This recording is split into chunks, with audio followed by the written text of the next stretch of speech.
Welcome to Pro Tool Reviews. What I'm doing today is partnering with InnoCraft to show you their new mini chainsaw. We're going to open the box, check it out, and give it a try outside.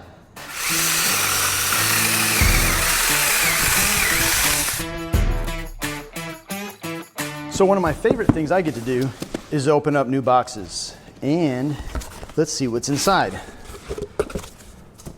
Oh, stay safe, cut the neat, keep both hands on the beat. That's kind of catchy. User manual, probably should read that, familiarize yourself. 2 batteries. These are 12-volt lithium ion, so good to have those. Comes with 2 batteries, which is nice. Should keep you cutting longer. Comes with a charger. Got LED readouts, give you an idea of the charging status of those batteries. And last but not least here, we have the saw and a holster. So, holster's kind of cool. Convenient place to store it while you're wearing it, actually. So you get a belt here with a quick clip. You can string that around your waist and have a convenient place to put the saw as you're doing some work around your yard, maybe.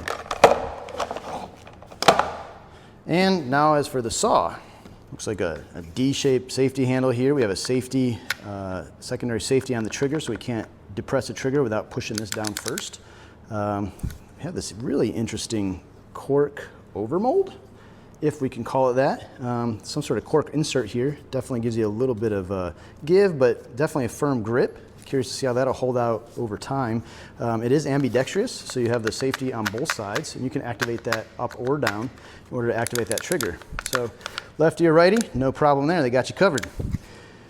And let's see, 4-inch bar. So we got 4-inch material we should be able to cut through. It is kind of interesting on this saw that we actually have steel dogs here. So as we're cutting through different size logs, or I won't hardly call them logs, but limbs, we'll be able to use these dogs to kind of help work our way through that material. Let's open this up and check out the bar and chain. So in order to open this, there's a little switch sort of knob here. You open this up, turn this, and you get to the point where it'll come all the way off. So remove your outer guard here. Also serves as your tensioner, which I'll show you in just a moment. And we have our bar and chain. So small bar. Does not have a roller tip on it, but that's okay. It is oil lubricated, which is important. And let's see here. Yeah, so bar is reversible if you had to, flip it over if you got more wear on the bottom side. We do have our tensioning mechanism right here. We have our oiler right here, and then we have our drive wheel. So put our bar on. To do that, line up our chain on our drive wheel, our drive sprocket here, and make sure our chain, our bar is inserted properly, that it lines up with the tensioning pin on the bottom here.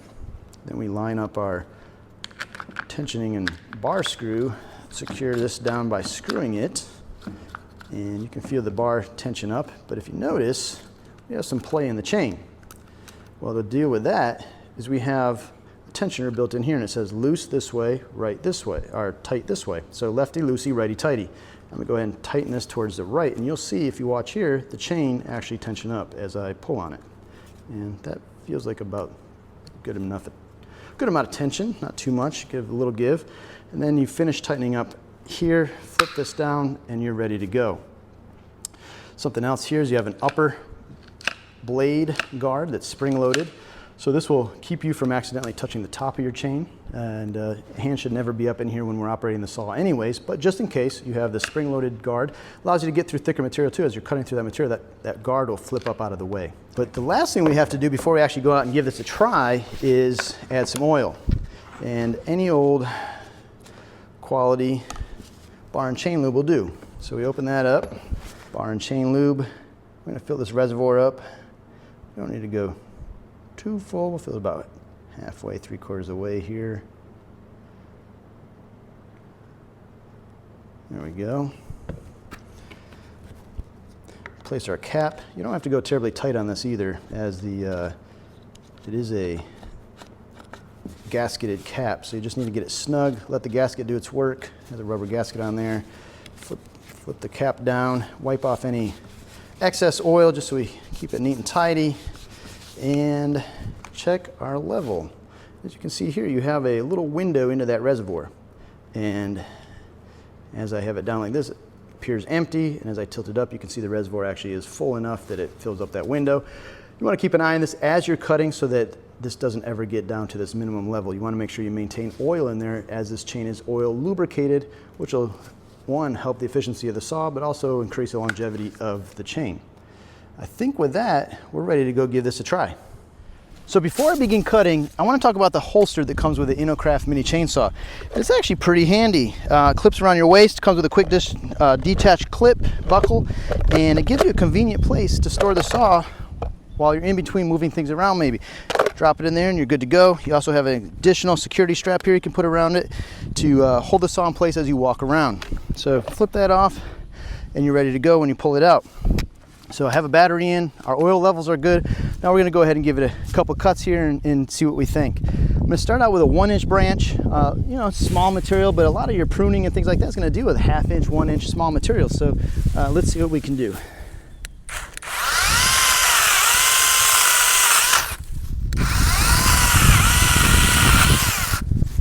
No problem there. I'm gonna go a little larger. This is about 2.5 maybe. So let's give this a shot.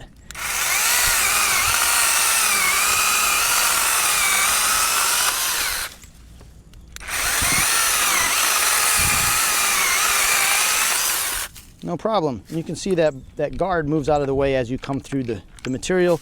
And last but not least, I got about a 3-inch limb right here. Let's cut this off.